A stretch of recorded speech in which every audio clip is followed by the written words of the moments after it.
Okay, I have a question for you guys. What if you were 50 times stronger than you are right now? What would that look like? What would you be capable of?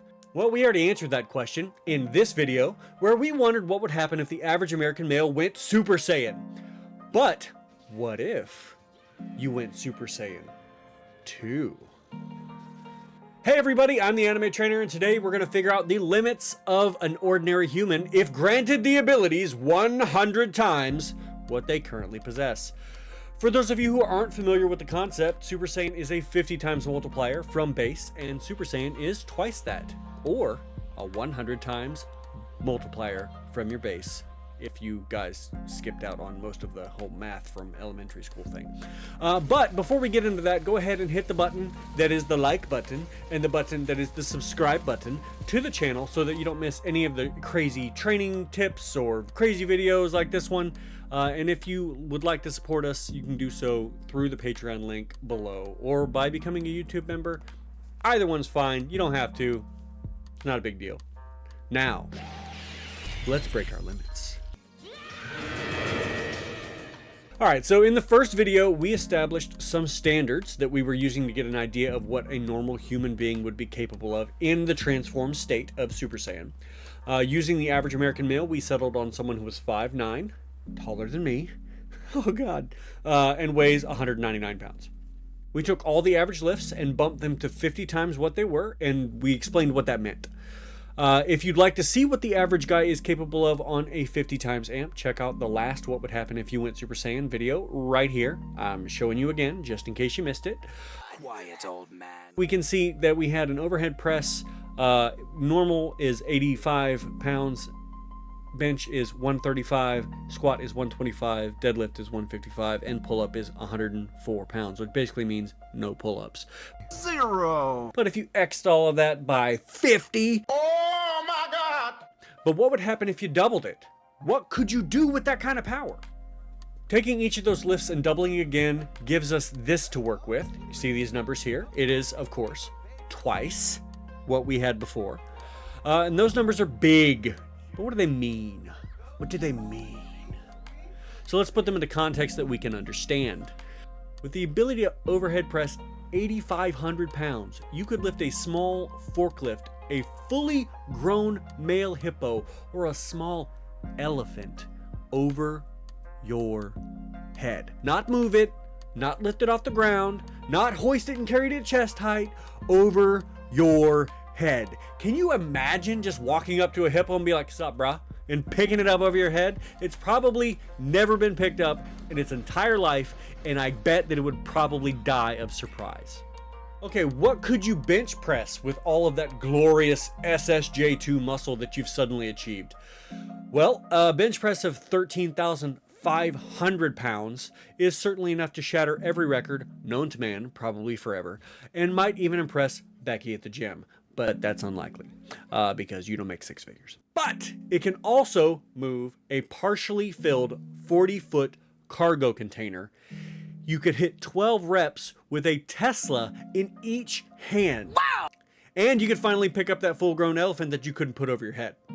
So small elephant overhead, big elephant, and a bench press. Take that, Dumbo. So all that stuff that you could bench, you can basically squat it now too. With a squat of 12,500 pounds, you can squat a small mobile home if it didn't just fall apart as soon as you picked it up. Now at a deadlift of 15,500 pounds, you could lift a T-Rex off the ground. Now he'd probably flail a little bit and you might drop him in that flailing, but you could definitely pick that heckin' chonker of a good boy up. Him a good boy. Without a time machine, you're looking at picking up a helicopter, school bus, maybe even a small jet. And at a pull-up strength of 10,400 pounds, there's probably very little that could even hold you if you had that much weight strapped to you. But if you could manage to find a place that wouldn't collapse under that much weight, you could strap a 10,000 pound dying elephant seal to you and pull him and you out of the dangerous situation that he's gotten both of you in with his gambling addiction. Never trust an elephant seal. Don't ask me why. You've got a deal. So, you're starting to get into some serious superhero strength here just by going Super Saiyan 2, and you didn't even train. I've never trained a day in my life. So let's get to speed.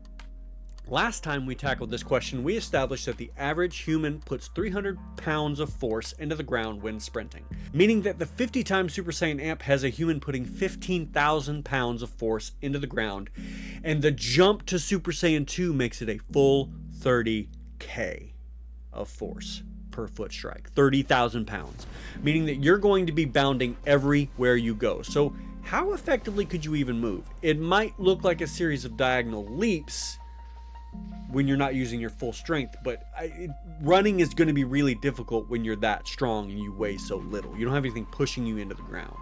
So for speed level, any attempt to all-out sprint might just actually break the asphalt under your feet, and in any case, it's just going to end up you jumping around a lot. So on that point, what about jumping? How high could you jump? Well, last time we figured out that the average male turning Super Saiyan could jump 66 feet in the air. You can check out all the calculations for that on the last video. That's some Spider-Man level jumping, but what if we doubled the amount of power output? Doesn't that mean that you could jump 132 feet in the air? Well, I wasn't sure because of the effect of gravity, but after using the Sayers calculation that we used last time, it does indeed come out to about 132 to 133 feet. If anyone out there is better at physics or math than me, please feel free to correct me, because I did my best. He's a brainless brute. So, you could leap to the top of a 13-story building with this and probably completely clear a 10-story building, especially at a run. But this also means that your legs would be strong enough that you could survive the impact of landing from a jump like that. So your jumping level, we're looking at leaping medium-sized buildings in a single bound. You're getting into like real superhero territory here. So let's talk about the overall toughness of your skin and your tissues. See, last time we discovered that the average human gone Super Saiyan would be bullet resistant to small caliber rounds like a 22 and even a 9mm, especially if it was a hollow point. What if we doubled the resistance with the next transformation? So once again, 50 times we were bullet resistant. 100 times, what does that mean we can take? It means we would need 2,200 joules of force to pierce your SSJ2 skin 50% of the time with a hollow point. At this point, the approximate 150 joules from a 22 caliber would likely not be enough to penetrate your skin at all, and you'd likely shrug off the 9mm as well at its 360 or so joules. That's not to say that we wouldn't get hurt or it wouldn't do any damage to the skin at all, but it's not going to penetrate the skin. It kind of tickles. Once again, with a hollow point, not like a full metal jacket.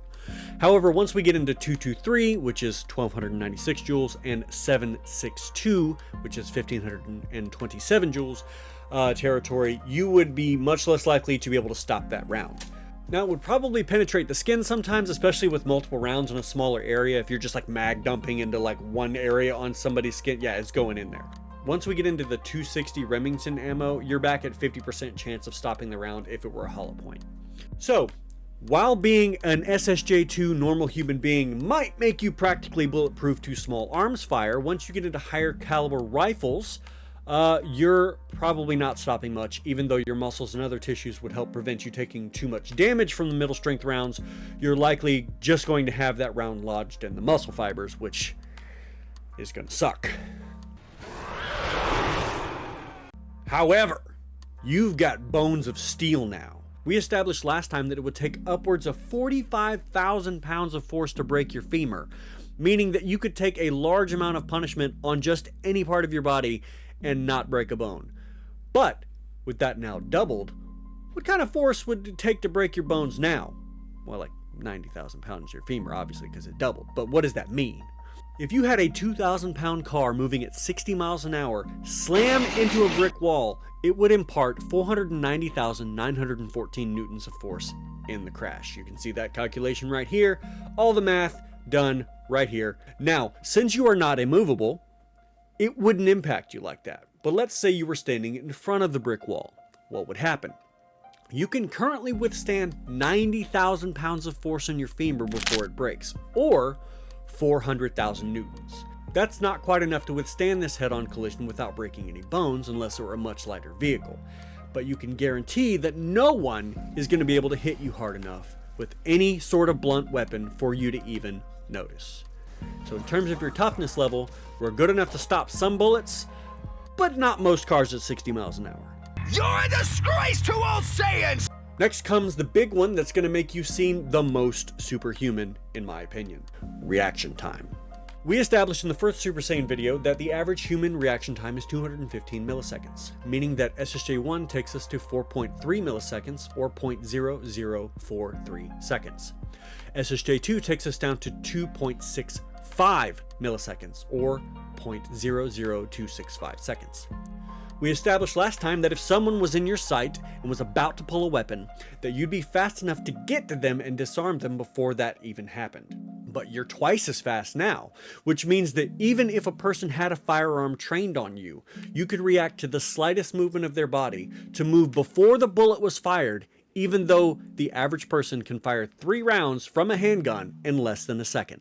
However, could you dodge a bullet that was fired at you? And if so, from how far away? The big questions here. The answers to these burning questions will soon be revealed. A Glock 18 9mm round travels at about 375 meters per second. That means at 6 meters away, which is about 21 or so feet, you would have about 0.016 seconds before the bullet reached you, meaning that your reaction time is about 6 times greater than the speed of the bullet. It would take you 0.00265 seconds to react to the stimulus, meaning you have at least the remaining 5/6 of the time to get out of the way. It's like it's moving in slow motion. The question is, would that be enough time for you to actually move your body? Are you going to see it and still get hit and be like, oh man, that's going to suck as soon as it hits me because I can't move fast enough to get out of the way? Or could you actually get out of the way? You would only have to move half the distance of your body's width, which is about 1 foot or 1/3 of a meter, in order to get out of the way in the remaining 0.01335 seconds. So that's 0.3 meters in 0.01335 seconds, which comes out to be 22 meters per second, which is just shy of 50 miles an hour of movement in a short range of motion, which is easy peasy for someone with a 100 times multiplier. It's amazing how every time you open your mouth, you prove you're an idiot. So not only are you bulletproof to smaller rounds, you're fast enough to see smaller caliber weapons fire at close range and move even after the bullet has left the barrel. With the strength to move elephants and hippos, cars and trucks, the power to leap to the height of a 13-story building, the durability to tank small vehicles traveling at 30 to 60 miles an hour, while being practically bulletproof to the vast majority of handguns and bullet resistant to many rifles, and the ability to react fast enough to dodge small caliber weapons fire at a distance of 21 feet, you're practically a one-man army. You're not Superman, and you aren't anywhere near the level of Goku by the end of original Dragon Ball. But with a 100 times multiplier on yourself, you're definitely the strongest in the world. Ganbare, Kakaroto. Omae ga #1 da. Thanks so much for watching this video. I apologize that it took so long to get made. I go on hiatus more than Hunter x Hunter. You slacker. Let me know in the comments if you'd like to see more of this series, because it's definitely a lot of fun to play with the numbers. I can't believe I just said that it was fun to play with math. And see what we'd be capable of with the following transformations. And a Super Saiyan 2 thanks to all of our patrons. You guys are great. Honestly, I have no idea why you stick around for all my hiatuses, but you're awesome.